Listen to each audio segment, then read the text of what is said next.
Pois é, pessoal. Botafogo 3, Corinthians 1. De um lado, um time que competia, que brigava, que colocava o pé em todas as divididas.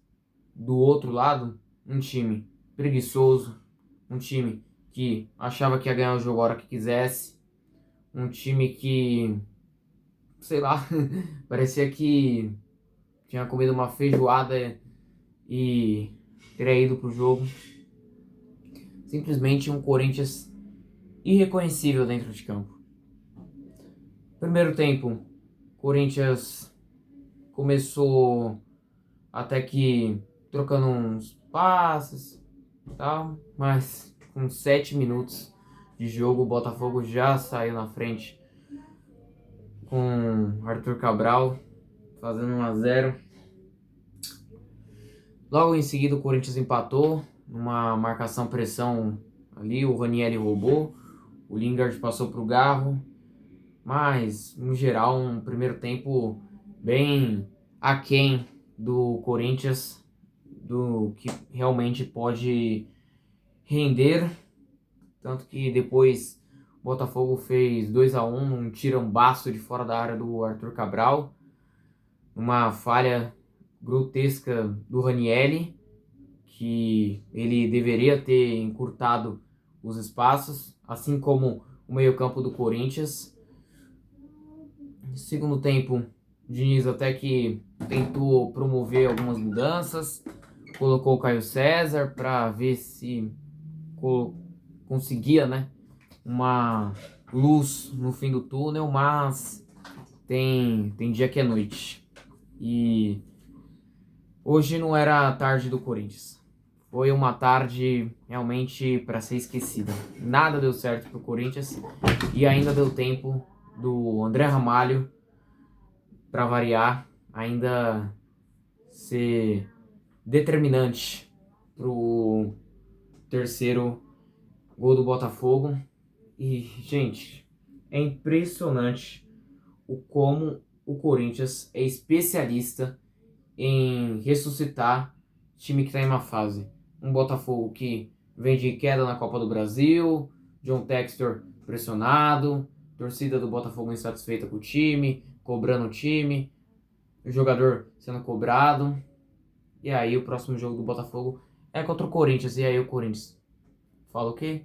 Já sei, vou ressuscitar o morto aqui.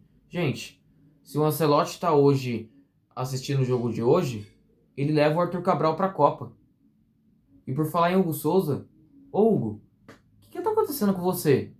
Tá com a cabeça na Europa? Tá com a cabeça na convocação amanhã? Por mais que no segundo gol do Botafogo nem acho que foi culpa de você, o cara acertou um pombo sem asa, o Arthur Cabral.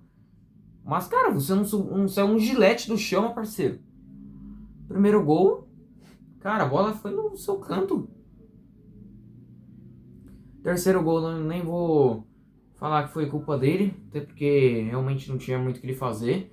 Mas dos dois primeiros gols, completamente evitáveis que o Corinthians tomou.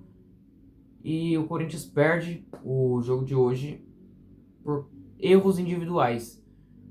3 gols evitáveis e 3 gols por erros individuais.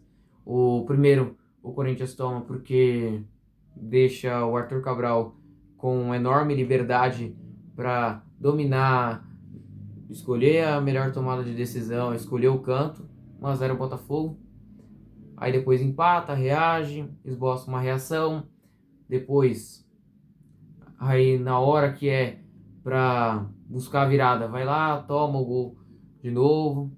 Sendo que, gente, o Corinthians foi neutralizado no meio-campo. O Corinthians entrou no meio-campo com o Ranieri, que é o único que marcava.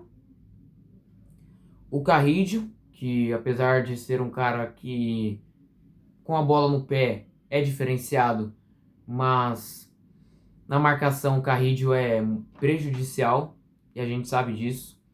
O Bidon, que não tem caguete de marcador e a gente sabe muito bem disso.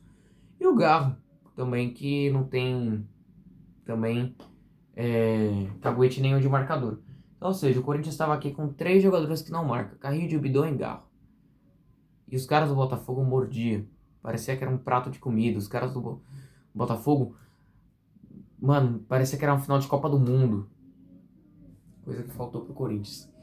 E eu vou além, hein?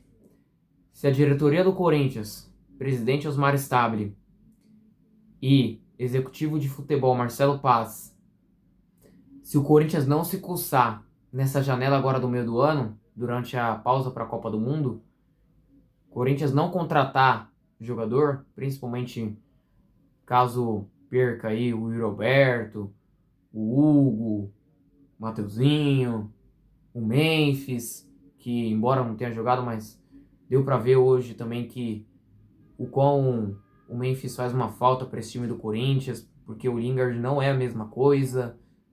Então, resumindo, ou a diretoria do Corinthians se mexe, se vira nessa pausa que vai ter para a Copa do Mundo e contratem jogadores à altura, ou senão vamos sofrer.